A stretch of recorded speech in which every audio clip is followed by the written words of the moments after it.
Eu quero compartilhar um texto, pretendo não me alongar hoje. Hoje é culto de ceia, irmãos, nós vamos ceiar depois, vamos ter um momento de comunhão,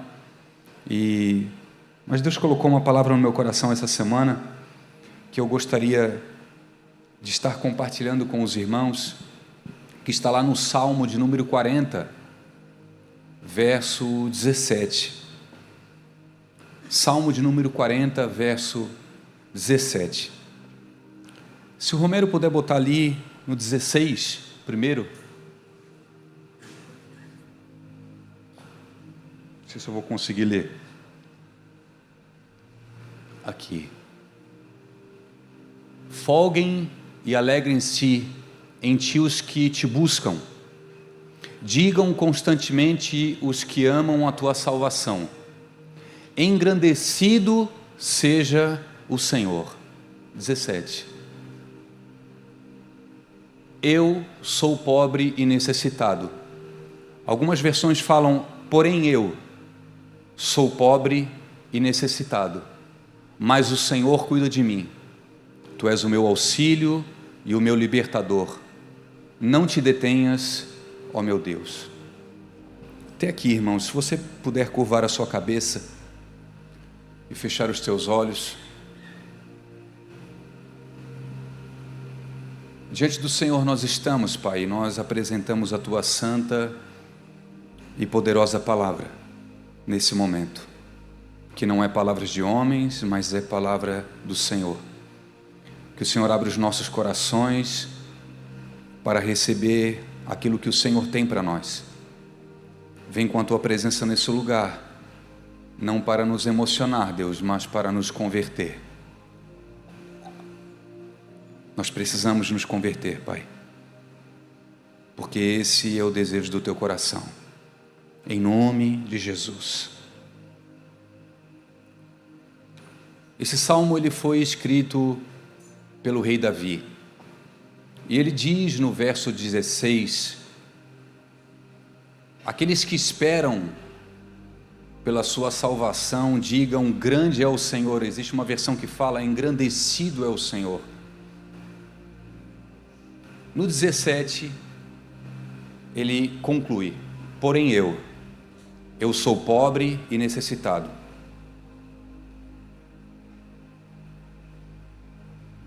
Davi, nesse exato momento onde ele escreve essa canção ou esse poema, ele não é mais um jovem menino, desbravador que acreditava muito na sua força. Davi, provavelmente, segundo alguns teólogos, dizem que Davi era um homem já muito experiente. Provavelmente escreveu essa canção, ou esse poema, ou esse escrito, quando fugia do seu filho Absalão, após ter passado por um momento terrível, aonde foi perseguido pelo seu filho. Davi, ele sai de Jerusalém e ele poderia muito bem guerrear contra o filho, mas ele entende da parte de Deus que ele precisava sair, e quando ele sai de Jerusalém juntamente com a sua comitiva, Davi, no livro de 2 Samuel capítulo 16, a Bíblia relata que no caminho ele começa a ser amaldiçoado por um homem chamado Simei, benjamita, da família, da casa de Saul. E esse homem dizia, você é um filho de Belial, Davi. E ele apedrejava Davi. Ele certamente, porque era o costume da época, ele cuspia não somente em Davi, mas nos homens de Davi. Diz a Bíblia que um homem de guerra de Davi chamado Abissai, ele levanta a espada e diz para Davi, Davi, eu vou matar esse cara. Quem é esse cão morto para tratar assim o rei de Israel? Davi fala o seguinte para ele, assim, não faça nada, Abissai. Quem sabe Deus está usando ele para me aperfeiçoar. Quem sabe essas pedras são de Deus e não dos homens. Em cima desse contexto, provavelmente Davi escreve essa canção. Eu sou pobre e necessitado, Senhor. Ele não tinha passado ainda o seu trono ao rei Salomão, mas ele estava já no seu período de maduro de vida, provavelmente um homem com talvez 70 anos de idade, quem sabe 80, não sei. E aquele ímpeto da juventude que nós falamos quando somos jovens, né? Eu consigo, eu posso, eu tenho força. O Senhor está comigo, então eu vou, com faca no dente, eu vou guerrear, eu vou lutar. Não, Davi, ele já era um homem experimentado nesse momento. E ele diz para o Senhor: eu sou pobre e necessitado. Você consegue imaginar o rei de Israel, um homem que, segundo alguns cálculos que a gente fez, a oferta que ele oferece anos depois para a construção do templo, que o seu filho Salomão construiu, ele oferece alguns trilhões de reais de oferta para a construção do templo. E ele se considerava pobre. Um homem que tinha várias mulheres, concubinas, servos e servas, prestígio, autoridade, reconhecimento não somente por Israel, mas diante de todo o povo gentil. Ele diz: eu sou necessitado. Davi, ele faz cair por terra, pelo menos nessa canção ou nesse poema, que coisas que nós conseguimos do lado de fora não são capazes de preencher aquilo que está acontecendo aqui dentro. Não é à toa que grande parte das visitas aos psicólogos e psiquiatras, que são de certa forma usados até às vezes por Deus para ajudar as pessoas, são pessoas de posse, pessoas que têm uma condição e às vezes não veem sentido naquilo que estão vivendo.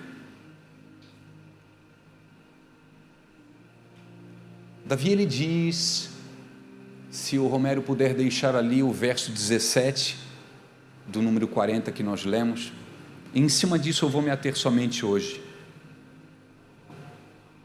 Davi, ele diz que é pobre, e o pobre no hebraico, quando ele escreve isso, é a palavra ani, A-N-I-Y, N-I com acento, e ele está dizendo: eu sou pobre, ou seja, eu sou aflito, eu estou sendo humilhado e eu estou sendo curvado. É isso que o hebraico está dizendo. Quando ele diz eu sou pobre, eu estou me curvando diante dessa situação que eu estou passando, Deus.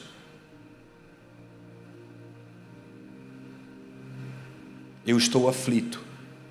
E quando eu fui pesquisar esse pobre, o sentido do pobre, do curvado, eu me lembrei, irmãos, do joio e do trigo, que Jesus relata no livro de Mateus, fazendo distinção às vezes entre aqueles que são e aqueles que não são. A aparência do lado de fora é a mesma. Os dois crescem juntos, tanto o joio como o trigo, juntos, praticamente idênticos. Nem agricultores experientes distinguem facilmente a diferença dos dois. A diferença do joio e do trigo está no grão que o trigo produz e o joio não produz. O joio, ele é vazio e sem utilidade, mas do lado de fora ele tem a mesma aparência do trigo. Mas talvez aonde os agricultores mais distinguem a diferença do trigo e do joio é quando o trigo, ele recebe algo dentro dele chamado grão, semente, e pelo peso dessa semente, o trigo, ele se dobra, porque ele não consegue suportar o peso. O joio por si só, como ele não tem nada dentro, ele permanece ereto, sabe? O trigo,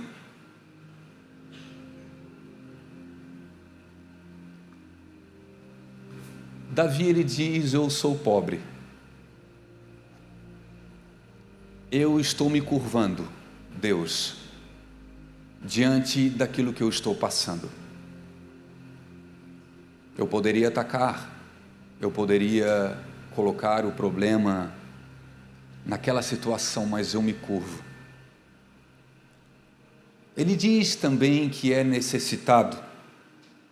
A palavra no hebraico é evion. Quando Davi diz isso, ele está dizendo: eu sou totalmente dependente. Davi, ele se coloca na condição de uma criança de colo diante do Senhor. Uma criança de colo, se a mãe não coloca roupa, se a mãe não dá comida, se a mãe não coloca para dormir, se a mãe não faz tudo, a criança morre.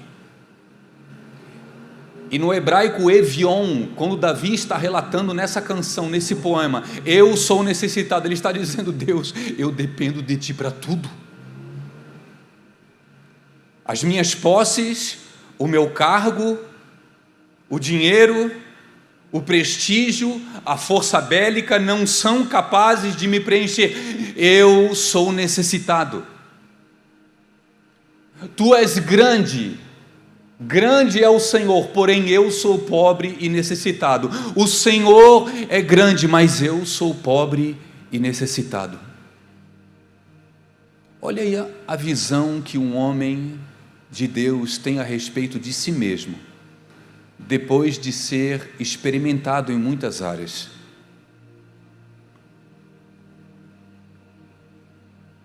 No Salmo de número 40, o mesmo que nós lemos, mas no verso 12, Davi, ele relata algo muito profundo, e ele diz: porque males sem número me têm rodeado, as minhas iniquidades me prenderam de modo que não posso olhar para cima, são mais numerosas do que os cabelos da minha cabeça, pelo que desfalece o meu coração. Davi está completamente, irmãos, destruído. O homem segundo o coração de Deus, o homem que entendeu o que acontecia na eternidade, por isso estabelece um turno de adoração 24 horas, 7x7. Ele está com o coração despedaçado por causa de uma situação que vive. Aqui, nesse verso 12, Davi, ele relata 3 pressões ao mesmo tempo. Problemas externos, males que me cercam. Ele fala: Senhor, os males me cercam de todos os lados. Davi estava com muitas lutas. Eu não sei se você se identifica com isso. Davi fala de pecados internos. Minhas iniquidades me alcançaram. Era um homem que constantemente olhava para si mesmo, ou pelo menos nesse momento ele enxergava que ele tinha pecado e que ele também tinha errado. Nós temos uma facilidade de enxergar os problemas nos outros. Talvez você não seja assim, mas eu sou, irmãos. A gente tem uma facilidade de dar diagnóstico na vida de todo mundo. Mas nós somos muito ruins em dar diagnósticos aos nossos dilemas, aos nossos problemas. Davi, ele olha para dentro de si, ele enxerga pecado nele, ele enxerga atitude errada, ele enxerga palavras colocadas erradas, ações que precisavam ser feitas e não foram feitas, e ele se arrepende, irmãos.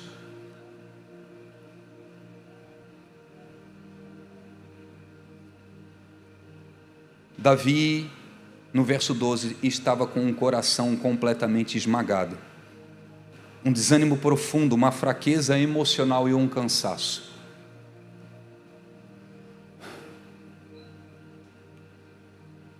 Em determinados momentos da nossa vida, nós passaremos por isso, aonde as lutas externas vão nos cercar, os pecados internos vão gritar dentro de nós, porque nós não somos perfeitos, e o nosso coração vai ser esmagado, irmãos.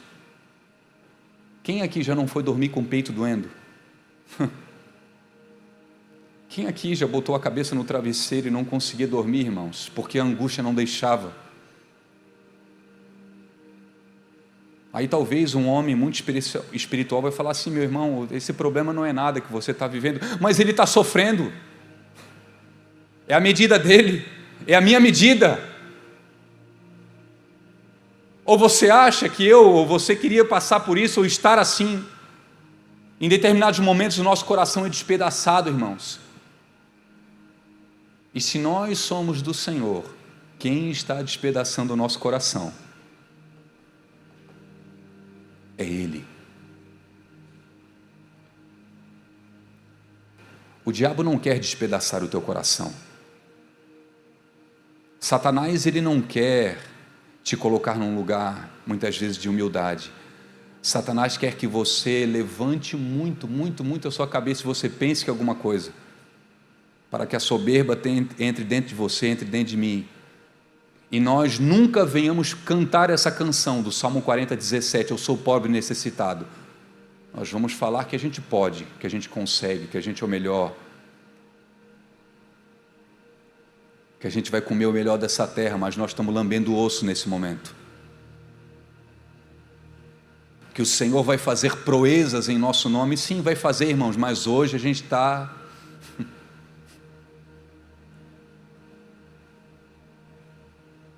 Eu sou pobre e necessitado. No verso 17 do 40, e ele diz: o Senhor cuida de mim. A expressão hebraica aqui indica que Deus pensa nele, que Deus leva ele em consideração. Eu sou pobre e necessitado, mas o Senhor cuida de mim. Você consegue imaginar, irmãos, que um Deus todo-poderoso, que criou os céus e a terra, que tem as estrelas pelos nomes, que tem a conta de todos os grãos de areia, de todas as estrelas, Ele pensa em você e se importa contigo? Um Deus que pensa nos teus problemas, um Deus que se importa com a tua dor de cabeça, um Deus que se importa com a angústia que você está vivendo hoje. E ele relata: o Senhor cuida de mim.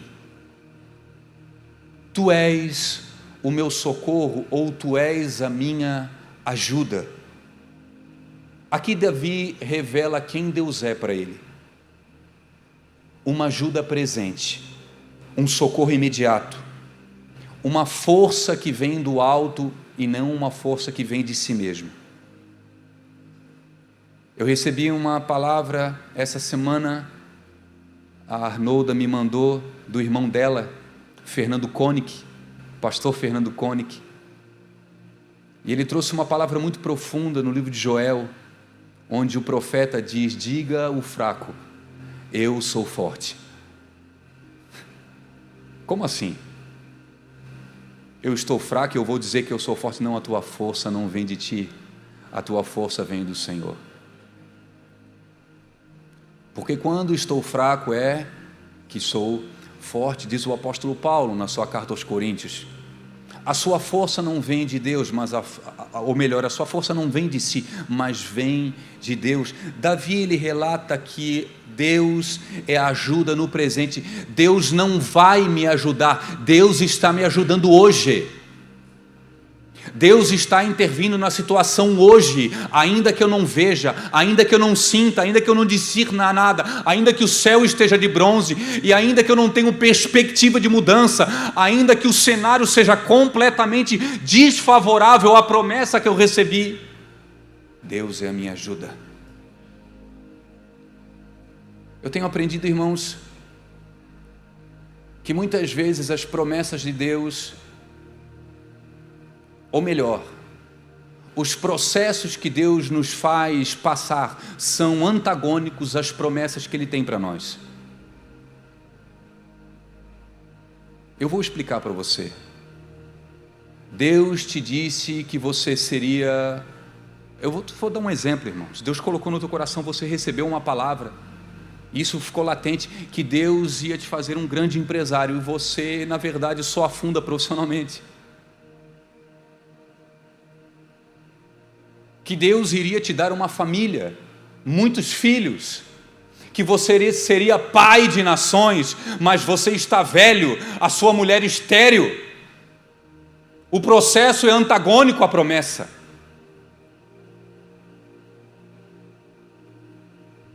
Deus iria salvar a família de um homem.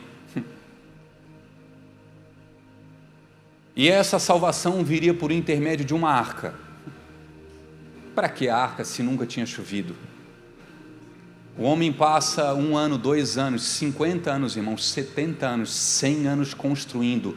Que processo é esse? É completamente antagônico àquilo que Deus falou que ia acontecer, que Deus ia matar toda a humanidade por intermédio de água, de chuva. Que Deus é esse? Aí Deus fala com Josué: Josué, tu vais entrar dentro de Jericó, tu vais dominar aquela cidade, e no último dia você vai dar 7 voltas e você vai gritar. É isso que está escrito, irmãos. Você vai gritar, e quando você gritar, as muralhas vão cair. Como que foi o processo para chegar nesse grito, irmãos? O povo e Josué ficaram 6 dias rodando em silêncio.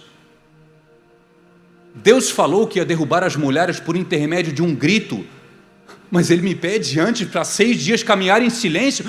O natural seria Deus me ensinar a gritar. Deus me ensinar, então eu vou começar gritando pouco, eu vou gritando médio, e daqui a pouco eu vou gritar alto, para chegar naquele dia, aquilo que Deus prometeu vai acontecer. Mas Deus não, irmãos, é antagônico.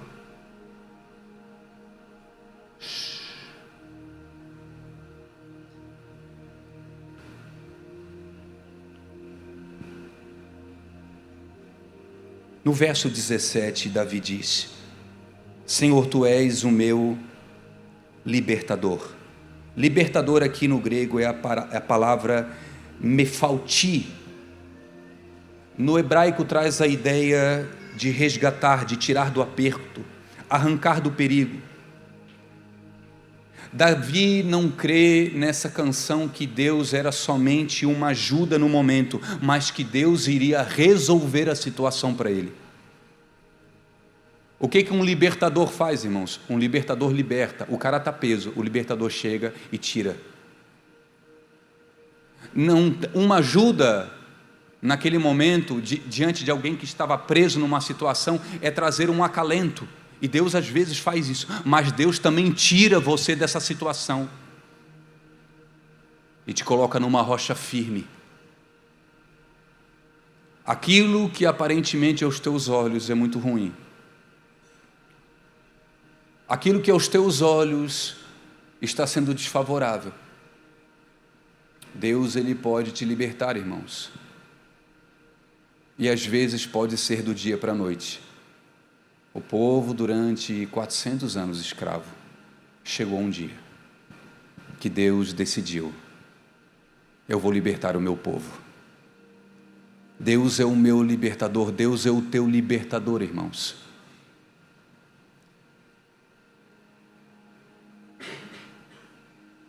E ele termina dizendo: não te detenhas, ou não te demores, Deus. Por favor, Deus, eu preciso de uma ajuda, de um socorro, de uma libertação. Eu preciso de um socorro hoje, Senhor. Eu não aguento mais.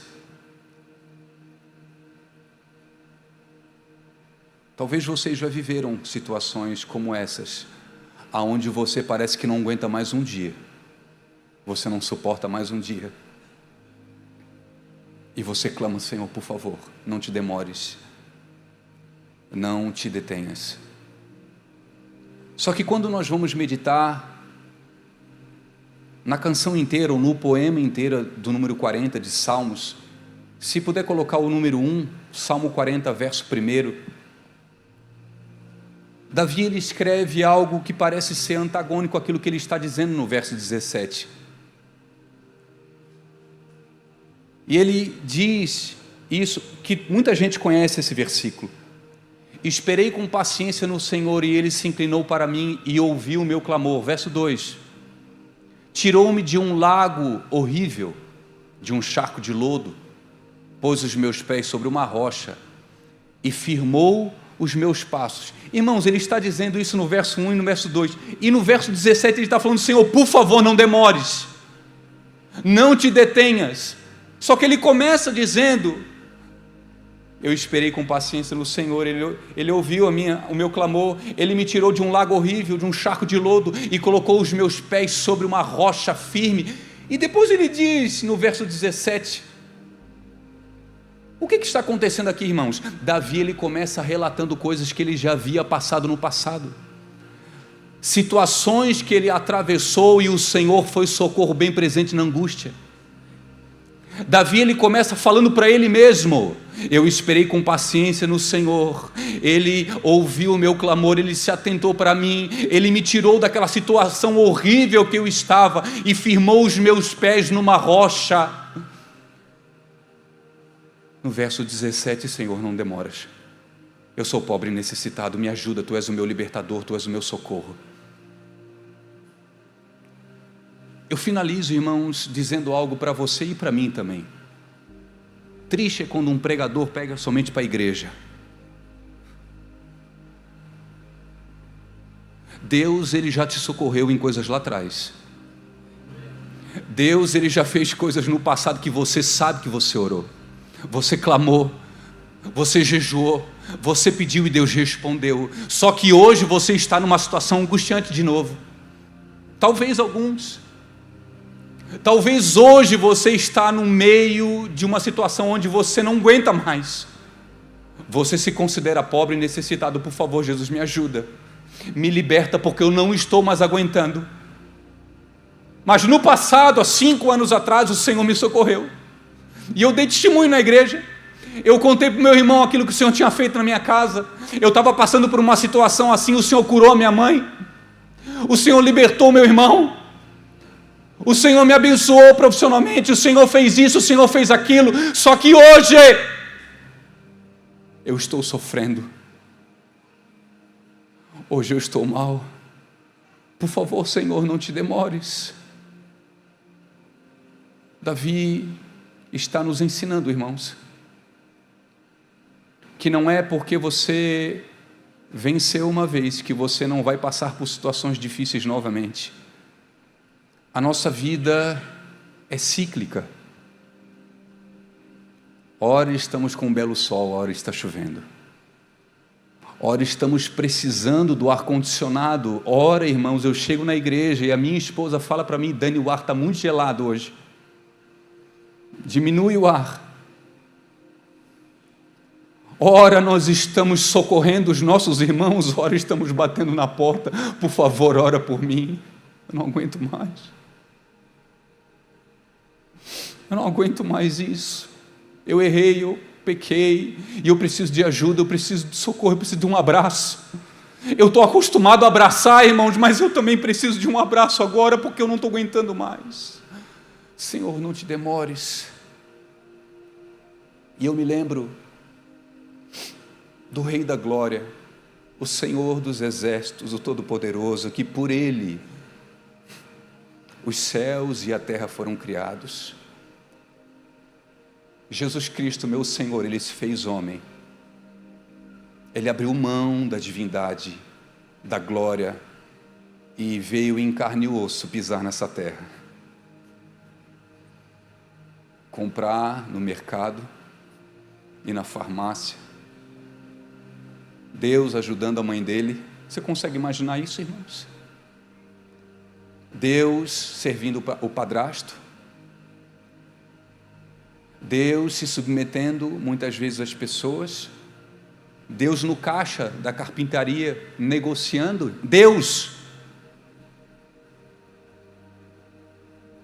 E com 30 anos ele inicia o seu ministério, um ministério expansivo de muito ensino, de muitos milagres. ele forma muitos discípulos. A Bíblia relata que ele não tinha somente 12, mas ele fez depois outros 70 e depois outros mais. Aonde Jesus estava, Pedro, ele arrastava multidões. As pessoas queriam estar com Cristo não somente pelos milagres deles, mas porque Jesus era Deus. Aquilo que ele tinha dentro dele cativava as pessoas queriam estar próximo. Diferente de mim e de você, porque às vezes as pessoas querem se afastar, porque nós somos pecadores, porque nós erramos, porque nós falhamos.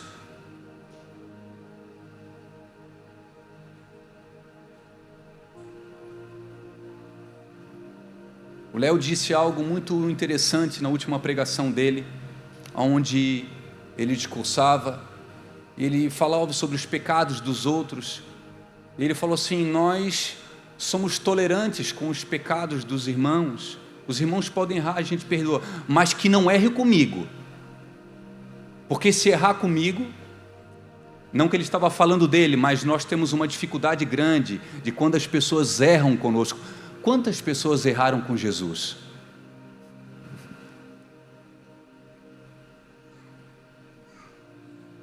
E a caminho do Calvário, antes do Calvário, Jesus Cristo, ele leva os seus discípulos, os seus 11. Judas Iscariote não estava naquele momento, a um lugar chamado Getsêmani. Getsêmani significa prensa de azeite. Nós estivemos lá em Israel, é um jardim, irmãos, e ele é completamente tomado por oliveiras. Oliveiras produz azeitona, a azeitona esmagada produz azeite. Jesus está lá com os seus discípulos, a alma dele estava profundamente angustiada, ele sendo o Rei da Glória, o Senhor Todo-Poderoso, ele estava angustiado, necessitado. Era como se ele dissesse nesse momento, estou aqui abrindo uma licença poética, irmãos: Senhor, eu sou o pobre necessitado, me ajuda, me socorre, porque eu não aguento mais. Jesus ele vai para esse lugar, e alguns dizem que talvez tão difícil ou mais difícil foi no Getsêmani do que na própria cruz. Lá nesse lugar, Jesus ele sua gotas de sangue, e ele deixa alguns discípulos de lado, e chama Pedro e Tiago e João para um lugar à parte, e ele iria orar, porque ele precisava orar. As angústias, irmãos, e os sofrimentos, quando o nosso coração está esmagado, isso, se nós somos de Deus, isso nos leva para um lugar no Senhor. Nós precisamos orar. Eu vou orar, eu vou orar. Bruno gosta dessa música. E nós vamos aos pés do Senhor, e ele pede algo para Pedro, Tiago e João: por favor, vigiem comigo uma hora. Sabe o que Jesus estava fazendo nesse momento, irmãos? Jesus estava pedindo ajuda. O Senhor Todo-Poderoso, o Rei da Glória, pede oração e pede ajuda, pede companhia. E eu aprendo algo muito profundo, irmãos, com o meu Senhor. Se Ele, que é o Senhor da Glória, o Todo-Poderoso, pede ajuda e pede oração, quem sou eu para ficar administrando tudo sozinho aqui?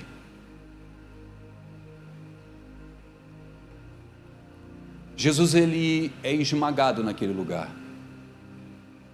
Eu entendo que naquele momento Jesus começa a sentir: daqui a pouco você vai ser separado de um relacionamento com o Pai que foi eterno, que é eterno, mas num momento você vai ser separado. Jesus Cristo já deslumbrava o pecado do Daniel, que era grande, o pecado do Tarso, o pecado do Jefferson, mas o pecado de toda a humanidade. Eu não sei você, irmãos, mas quando eu peco, e eu peco bastante, eu erro bastante, eu fico muito mal. Eu fico muito mal. Essa semana ainda, acho que foi essa semana, eu fiz uma coisa errada, irmãos. Uma das, né? Porque eu fiz várias. Eu sempre faço várias coisas erradas, irmãos. Mas eu chamei a minha esposa no banheiro. Ela estava saindo do banho, eu assim: Samara, eu preciso te confessar um pecado. Aí ela assim: ô Jesus. Nós estamos passando por algumas situações.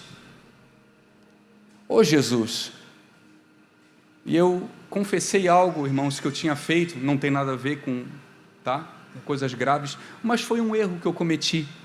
Samara, eu fiz isso, aquilo, eu estou arrependido. Ela começou a rir de mim, irmãos. Eu queria um abraço naquele momento.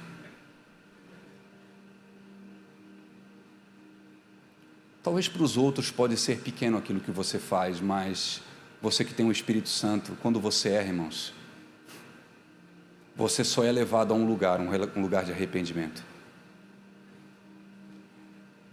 E Jesus, naquele exato momento, ele deslumbrava o pecado de toda a humanidade. Você consegue imaginar o peso que estava sobre o Senhor naquele momento? Eu sofro por causa do meu pecado, mas Jesus estava numa situação a ponto de morte, irmãos, por causa do pecado da humanidade.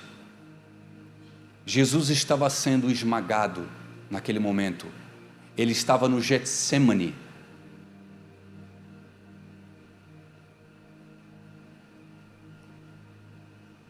Eu aprendo que antes da glória, antes da cruz, antes que o Senhor vai fazer algo por intermédio da tua vida, primeiro, irmãos, Ele vai te levar a um lugar de esmagamento. Sabe por que hoje nós vamos cear? Sabe por que você vai colocar um pãozinho na boca? Eu estou falando humanamente, sabe por quê? Porque o pão vai ser partido. Se nós pegarmos esse pão, esse aqui é fantasia, tá, irmãos? Se eu pegar esse pão aqui e dar para você, por maior que seja a sua mandíbula, você não vai conseguir ingerir isso. Sabe por quê? Porque o pão está inteiro.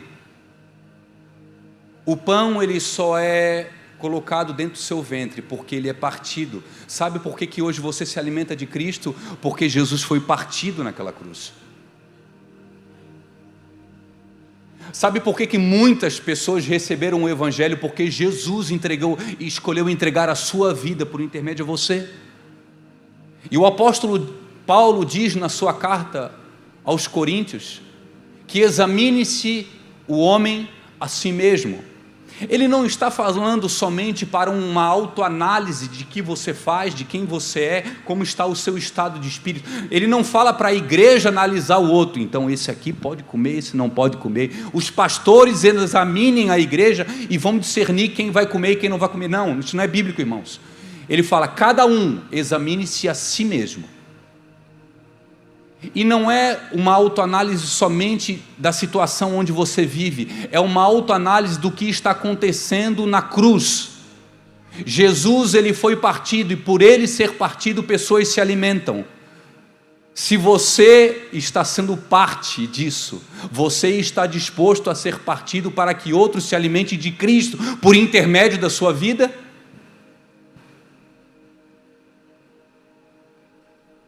Isso responde, irmãos, porque o Senhor nos submete diante de muitos processos. Quem aqui gosta de caldo de cana?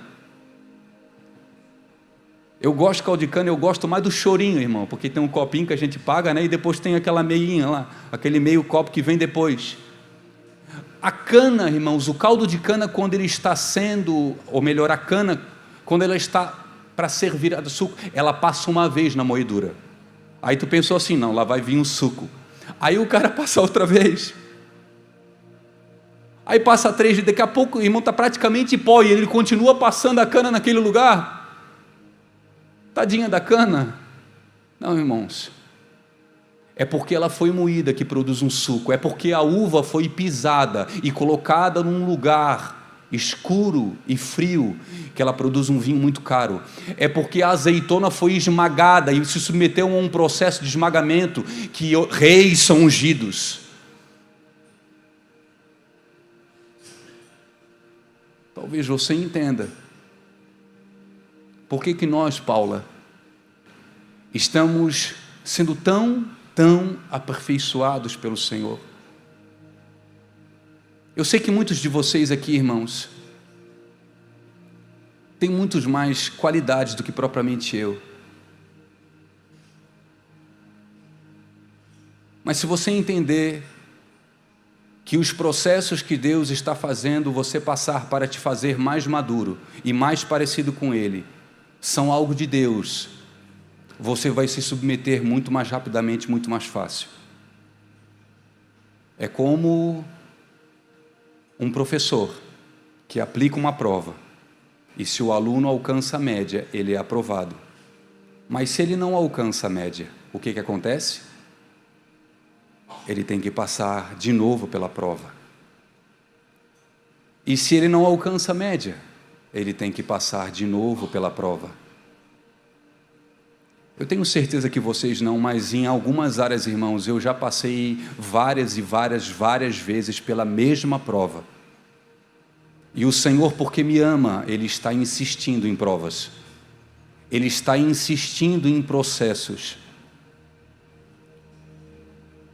para que eu reflita o Senhor. Estou distante, irmãos. Eu queria que você se colocasse de pé em nome de Jesus.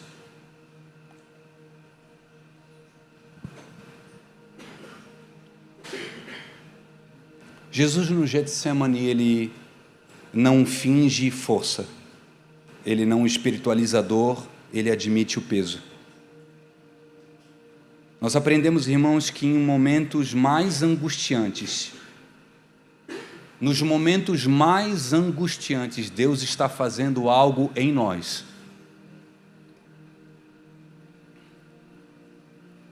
Eu me perguntava essa semana, Romualdo, assim, quando meu coração doía diante de algumas coisas, Senhor, mas por que dói? E eu senti como o Senhor estivesse falando assim, é porque eu estou mexendo, eu estou amassando, e isso dói mesmo. É um coração que vai ficando mais mole, aí o Senhor pode mexer, mas quando o coração é muito duro, irmãos, o coice é mais forte.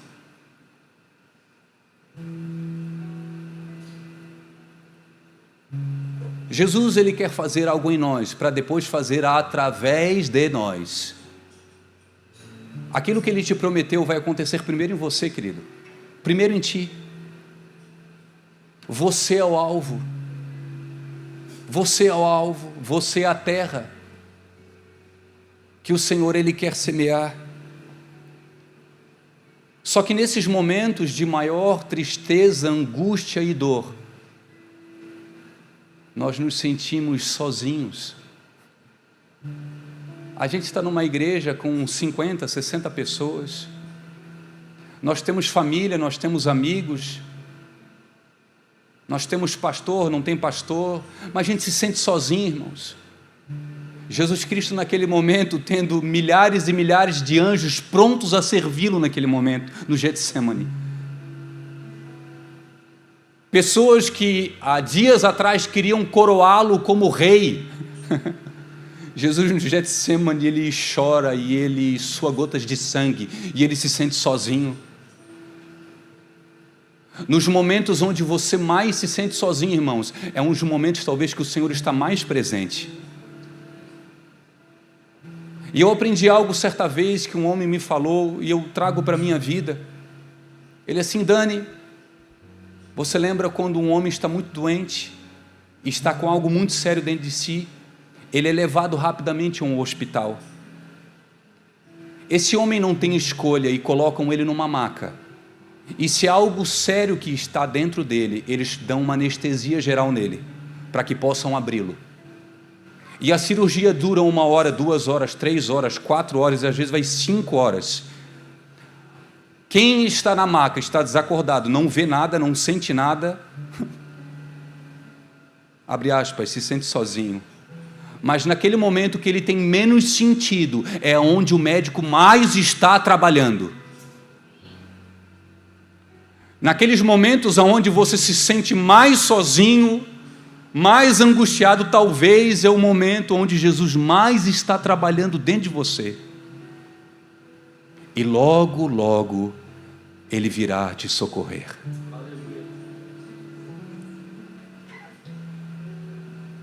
O socorro do Senhor, primeiramente, Ele se dá numa cirurgia dentro de nós, Tarso.